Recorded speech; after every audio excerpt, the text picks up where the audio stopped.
My friends, welcome to my channel. Today I want to give an overview of the new assembly workbench of FreeCAD 1 version. As you can see, I have FreeCAD 1.1 developer version opened up. If you are interested in the integrated assembly of FreeCAD 1, I would recommend you install the 1.1 version, the recent weekly build. I will today provide an overall introduction to all of these buttons and what are the buttons do and what are the basic joints that are available in this workbench. So the assembly workbench comes into play after you build all of your components parts. So using part design or part workbench or any other workbenches, you have built your parts. Now assembly workbench come into play. For example, you have these two parts, part of the light pole or signal pole of the road, and I want to put them together. These are independent for now, and I want to put them together using the assembly workbench. So I want to get into assembly workbench. The first button I see is create assembly, which is an assembly container we need to create. So let's go ahead and do that assembly.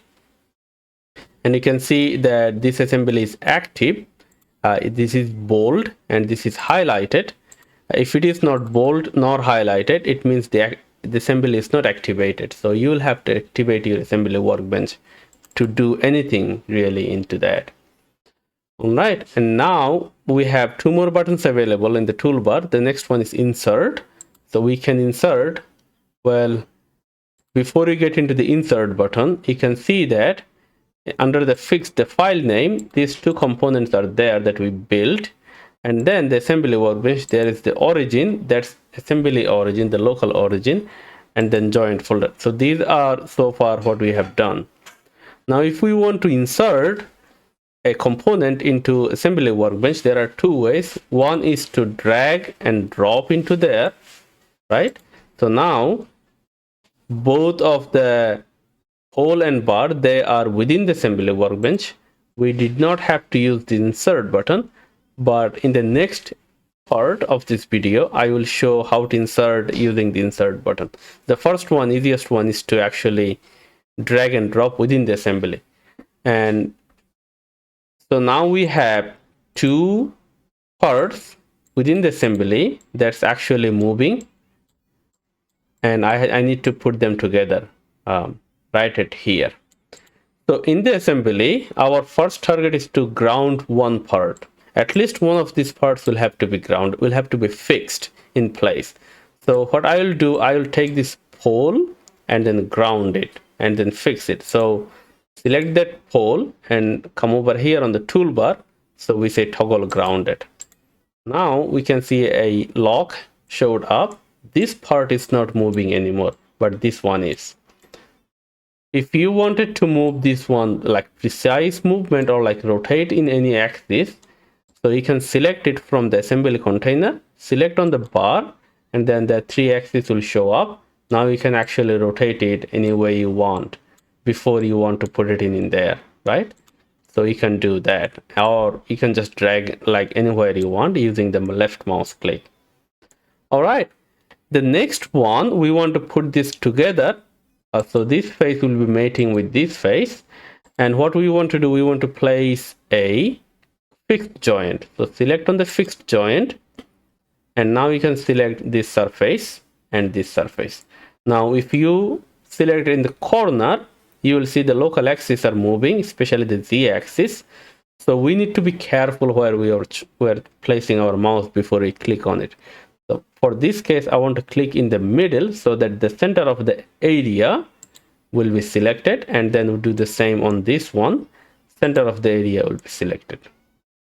So now those both centers that we selected are at the same point. These two surfaces are like fixed, but this is rotated unexpectedly. We didn't want it to be rotated like that. We can correct that by coming over into the rotation part, not the offset. Offset will move it left and right. We don't want it to be moved. We want it to be mated face to face.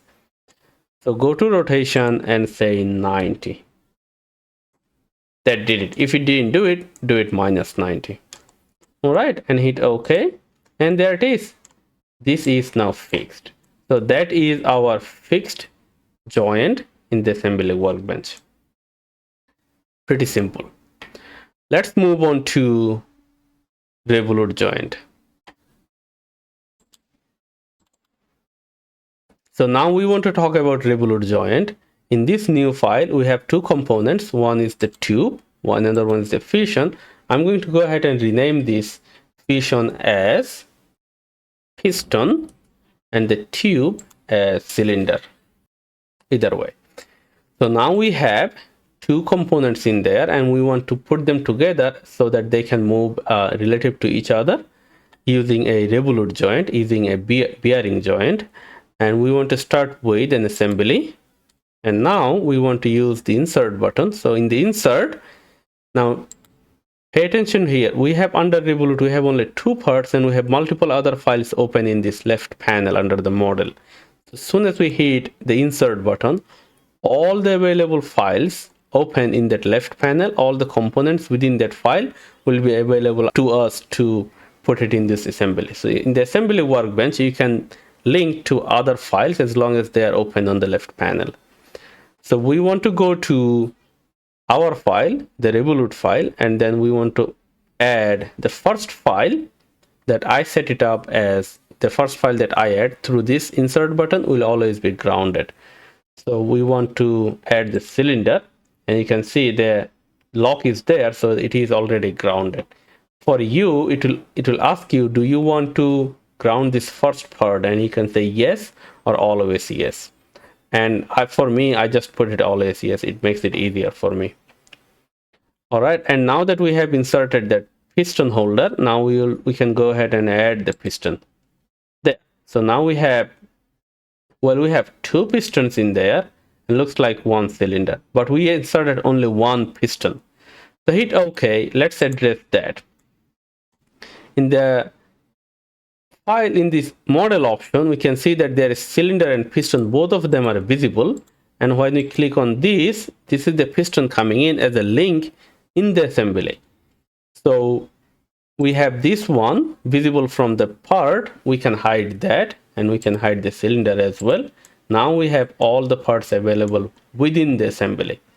So that's my recommendation. If you are using the insert button, always hide your components so they don't become confused when you are applying the joints.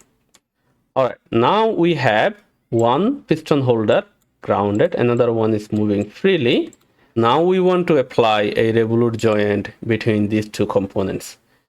And so I want to select the mid part of this inside cylinder. Because the outside and the inside are the same, it doesn't matter if you select the outside, but I'm going to go ahead and make it inside. The middle one is right. I want to select the mid part there, and then I want to select this mid part. So the local axis is showing up in the middle, and then z-axis are aligned there. So right there. So now they are mating in the middle of this object.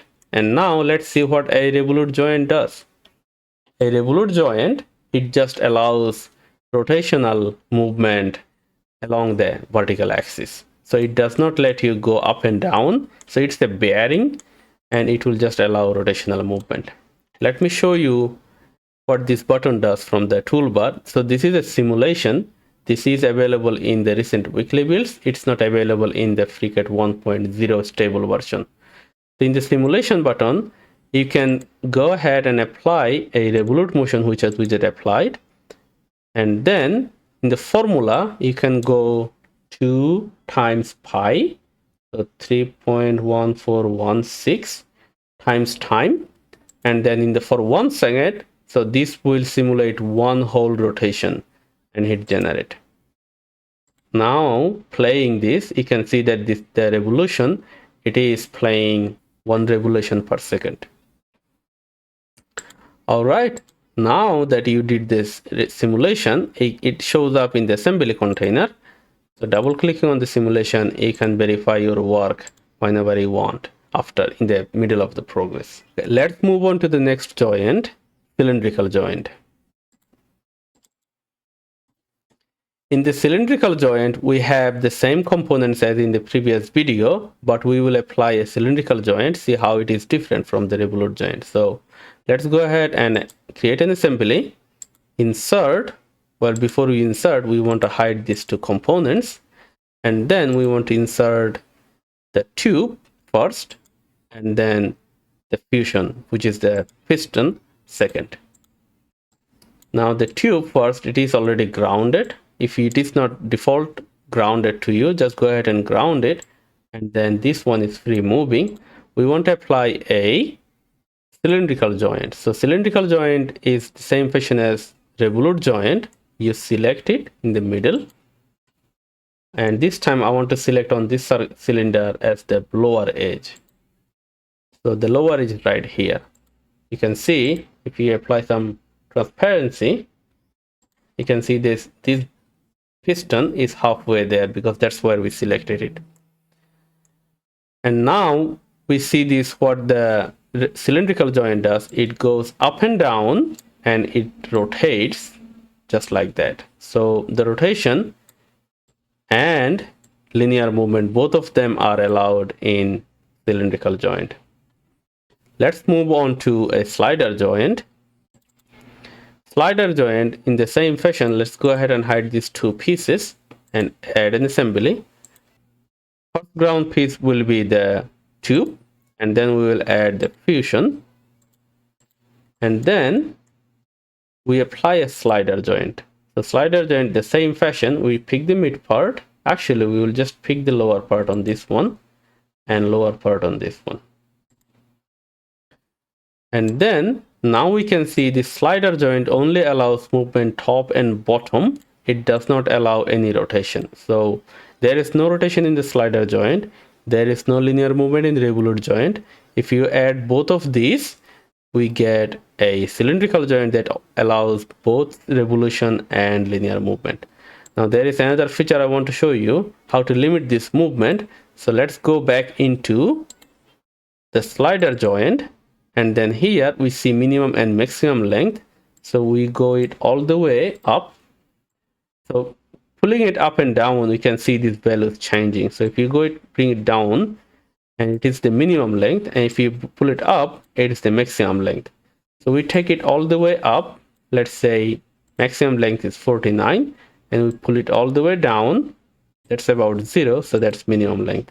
What it does is, now you cannot take it lower than the 0 or your minimum limit, and you cannot take it higher than your maximum limit. So that's one way to sort out the, control your movements in an assembly workbench.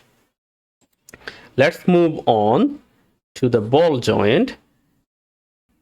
Out of all the joints that we discussed so far, the ball joint has the minimum restrictions on it. So let me go ahead and hide all of these pieces, and let's insert one by one. I'm gonna insert the base first, which is the support in my mind, and it's grounded. I want to add the swing and add the ball. So first, I want to pick this point and this point, and these 2 points, I want to apply a ball joint between these two, and I want to bring this ball at the end of this line and apply a ball joint between this vertex and this vertex there. So now that you have ball joint applied on both sides, what it does is it allows you unrestricted movement in any direction. So the only thing is kind of like a swing, but it doesn't have any limitation on which plane it can move. It's just free moving. So ball joint is very interesting. It has, I guess, very small application in the assembly world, but it is there if you need it. Now let's talk about these 4 joints in the next category. I call them plane joints. In here, the first one is distance joint. You can still apply a distance between 2 faces, and you can apply a parallel joint between 2 faces or edges. In the same way, you can say 2 faces or 2 edges are perpendicular to each other, or there are some angles in there. So these 4 are assisting other joints in a whole bigger assembly, and we will show them in a future video how to apply all of these 4. Very simple. Now let's move on to rack and pinion joint. The rack and pinion joint is a very popular mechanical joint system. We all have rack and pinion in our automobiles to steer the car in left or right. So what it does is if you apply a rotation on this gear, this rack will be moving left and right. So rack and pinion joint is one way to convert rotational movement to linear movement. And so let's see how we can apply rack and pinion joint in this assembly workbench. We will start with assembly container and we will insert the base. So that one is grounded in there. And then I want to apply the rack and the pinion. So now we have three components, two of them are free moving. And let's hover over the rack and pinion joint. It says rack and pinion joint is a joint between a revolute and a slider. So we will have to apply a revolute joint on this piece and a slider joint on this rack, and then we will go talk about rack and pinion. So rack and pinion is a complex joint that applies two other joints from this initial list. So revolute joint, we go ahead and apply a revolute joint between this edge and this lower edge of the gear there. So that's a revolute joint. We see that it is moving freely. And then we want to apply the rack on here on this edge so it moves left and right. So that would be a slider joint. So let's go ahead and take a slider joint, and I want to pick an edge that shows the Z direction going left and right, and then I want to match that slider with this edge. So there, now it is at this place. You can see if it is moving left and right, it is. And remember, slider joint does not allow a rotation. So although there is only one joint, this edge is not supposed to rotate. So you don't have to apply any other restrictions in there. So we have a revolute joint between this base and this gear, and a slider joint between this rack and the gear. So we can go ahead and apply a rack and pinion joint between this revolute joint piece and the slider joint piece. I'm going to hide the base for a minute, so space on that base, and then hide this lock. Now I want to manually move it in a suitable location. That seems good to me. And at this point, I want to click on the rack and pinion button. And while it is there, I want to select this body. Be careful about this local axis where it shows up. We want it to show up on the same as the revolute joint. So there. And then rack and pinion, also the local axis should be on the same side as the, so Z axis should be moving left and right because the slider joint had left and right. We don't want to apply a another peak right here where the Z axis will be going up and down because it won't match with the slider joint. So the local axis should be on the same slider joint there. And in the pitch radius, this comes from the property of this gear. So we will go find it. For now it is there. Now click on the gear, and in the property in the data tab, there should be, it says pitch diameter. In the computed section it says 15 millimeter. So we need pitch radius. So let's go back into joints, into rack and pinion, and here on the pitch radius we can say 15 divided by 2 and hit OK. Now finger crossed, let's see if our rack and pinion joint works. So I can grab one of these buttons and see. So the rack and pinion joint is working, but not the way that we anticipated. It's going totally in the wrong direction. So we can fix that. Let's bring it back to a suitable location, right? And then now let's go click on the rack and pinion. On the data tab, here it says distance. So under the joint, distance is the pitch diameter, pitch radius that we applied. 7.5, we make that a negative value. Now the rack and pinion is working.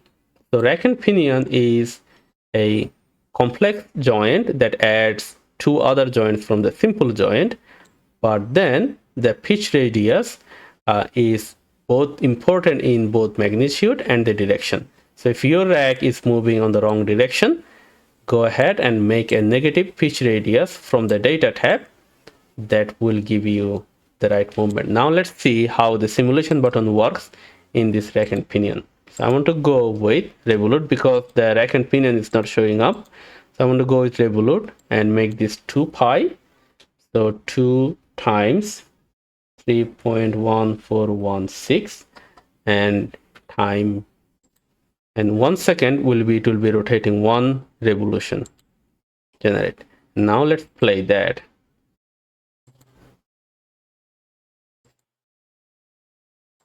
All right, so there is the rack and pinion joint. Let's go ahead and work on the next joint type, which is screw joint. Now let's talk about screw gear. Screw gear is screw joint. It's very simple. If you wanted to put this screw into this nut, you'd have to rotate it and then it will get into there. So we will apply the same, a simplified version of this screw joint in here. All right, so I'm going to go ahead and delete this assembly. And then we have 3 parts, 3 components. The one is, so this is the support. We need a support for this joint to work. And then there is this screw, the bolt, and this is the nut. So I have made the false thread in here. If you want, you can apply the thread in there, but it just eats up the computation time. So just know that the threads are there. We are just keeping it very simple in this demonstration. Okay, so let's start with an assembly, and I want to add the support. So there is the screw joint. I want to add the support, which is the ground part, and then I want to add the nut and the bolt. All right, so the support is grounded, the nut is there, the bolt is here. Now let's hover over the screw joint button and then see what is going on. It says it's a joint between a sliding joint and a revolute joint. So the rack and pinion, the sliding and revolute, but the local axis made the difference. So here we will be doing the same, a revolute joint and a sliding joint, but the local axis, the z-axis, the direction will make the whole difference. So first we want to apply a revolute joint between this base and this nut. There. Now it is moving, pretty cool. And then we want to hide that nut for a minute and apply a sliding joint between this bolt and the support. There. So now the bolt will go up and down, no rotation involved, but the nut will be doing all the rotation. All right, now we have our basic joints applied. So let's go ahead and hide this base. We don't need it anymore. What I want to do, I want to apply a screw joint between this nut and this bolt. So now you can see that the local axis, the z-axis are going following the same direction, and the pitch radius, this will come from the screw. It's a property of a screw. Let's say we have 2.5 millimeter pitch for now. Now what we have is a screw joint where we rotate the screw and the bolt will go in and out.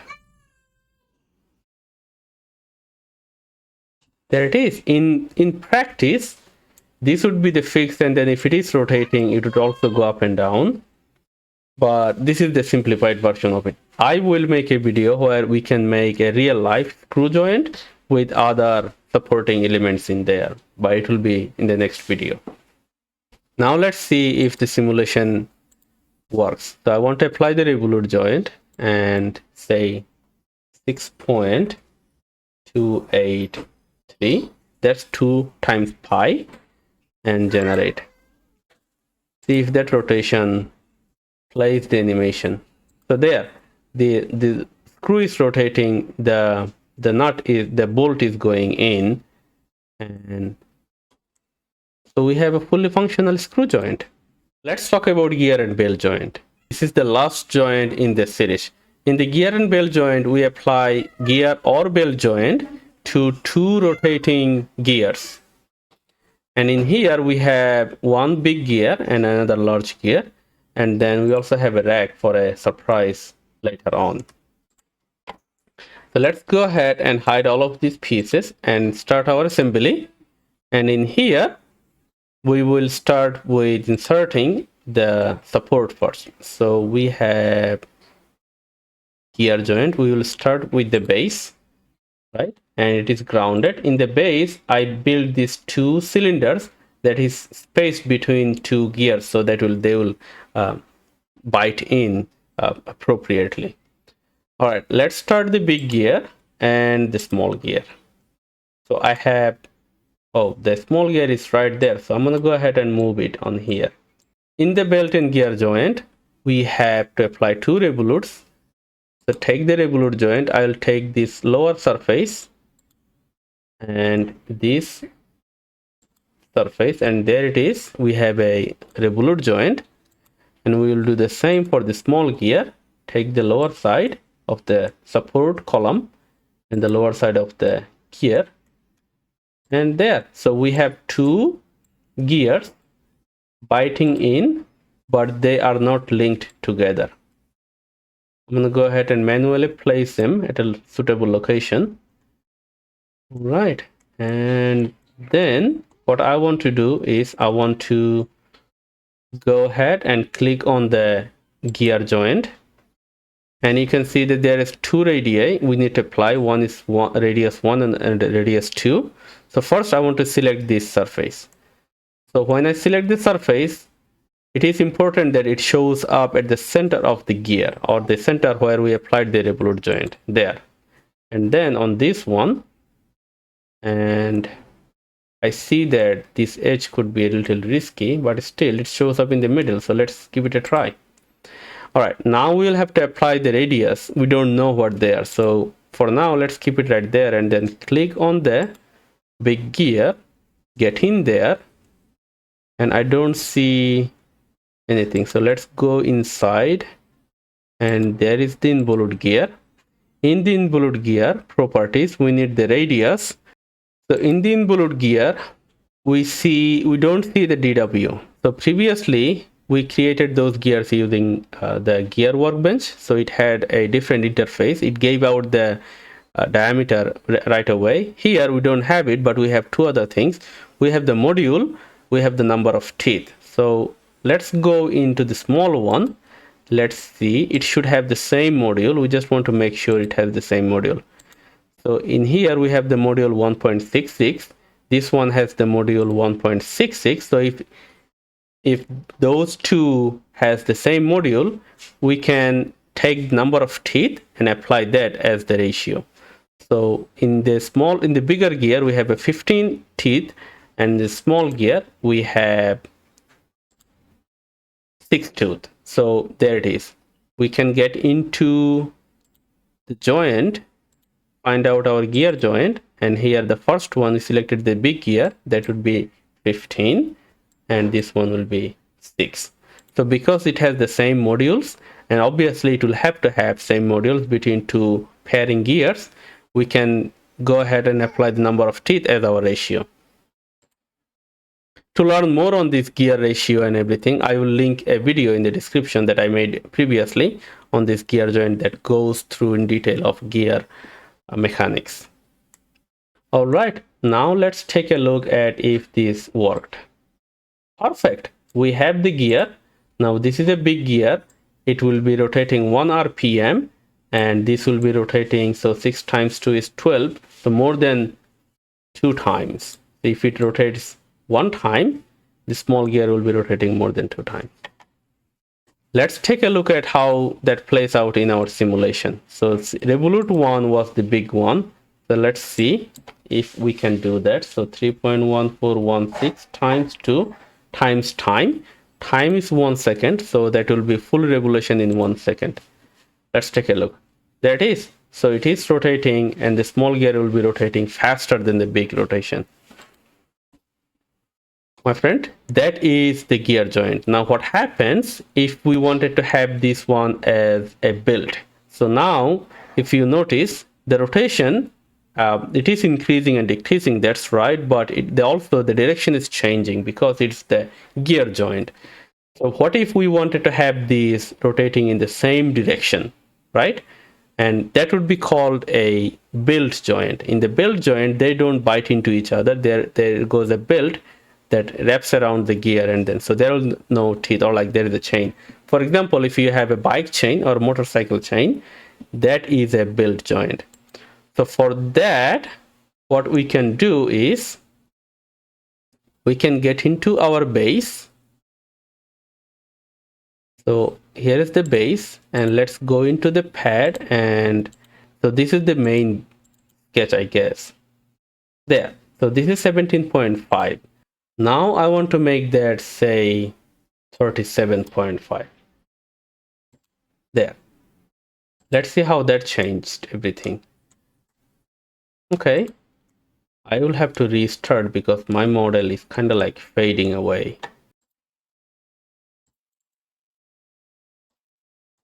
So there it is.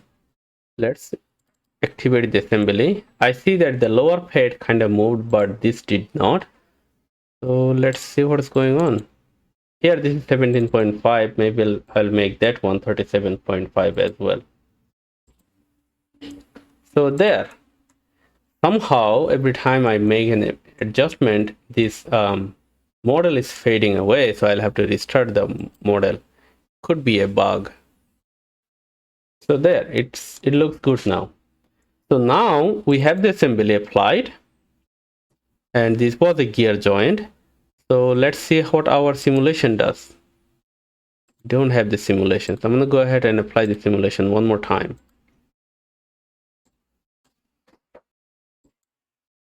So you can see that still although we moved the gear away, it's still acting as if it is there as a gear joint.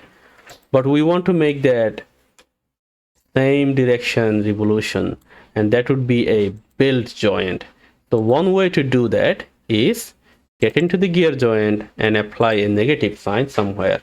So it's not taking the negative sign in there. What we can do is select the gear, go to the data tab, and say in the distance, let's make this 5 as -5. All right, let's see if that works.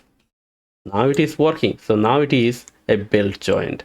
So that's basically the difference between a gear joint and a build joint. So now you know, if just like the rack and pinion, if the direction was not right between your two gears, it doesn't matter if it is like a gear joint or a build joint or a rack and pinion joint, go ahead and make one of the radius as negative, and that will do the trick. So my friends, we have a build joint now. What if we wanted to have a rack at the bottom? So we have like a combined of rack and pinion and build or gear joint. So I have that rack in here. I'm going to go ahead and add that rack, right? And then I'll take this edge and apply a slider joint. So take this edge and take this edge, right? Pretty cool. And apply the slider joint. And I want to move it at a suitable location, maybe there. All right. And hide this base for now. So I can select the center of this circle. And now I want to apply a rack and pinion joint between this circle and this edge. And pitch radius, we will have to find it out. So now I will show you how to find a pitch radius if it doesn't give you away. For now, let's keep it 1. The pitch radius, so we want to get into the big gear, and find that involute gear. And now we have the modules is 1.66, number of teeth is 15. As you can see from this document, modules is diameter divided by teeth. So if you want to find out the diameter, that's modules times the teeth. So what we will do is, we know that modules is 1.66 times 15. So we have 24.9, which is 25, as our pitch diameter. All right, so that's one way to find it out. And now we go back to the rack and pinion, and here we say pitch radius is, so diameter is 25, so pitch radius would be 25 divided by 2. There. Now let's see if it is working. So we move it. Perfect. All right, where is the simulation? We find the simulation in here and generate. Let's see if it is working. I should have made this rack a little longer so it doesn't look like it's running out, but now it looks like it's running out. So my friend, there it is. You have all the buttons in the assembly workbench explained in this little video. I wanted to make it short and sweet, but if you have any question, comment, or suggestion, please let me know in the comment section below. And also visit my assembly workbench playlist on YouTube, where I go and make some practical examples using different tools available in this assembly workbench. Thank you for watching. See you later.